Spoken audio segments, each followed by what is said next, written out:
A restaurant manager made a $200 mistake. He accidentally served premium steaks to customers who ordered the cheapest cuts on the menu. The diners never noticed. They paid the lower price and left happy. The restaurant was already losing money.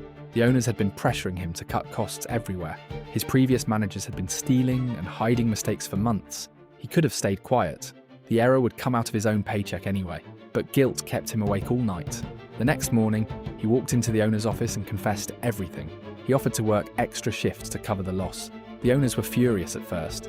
Then something clicked. This was the first manager in years who had actually told them the truth. They promoted him to partner with profit sharing that same week. Word spread about the restaurant's integrity. Customers started coming back. Loyal diners brought their friends. Within 1 year, the struggling restaurant turned profitable. One honest conversation changed everything. Not because honesty always pays, but because integrity builds the foundation for everything that follows.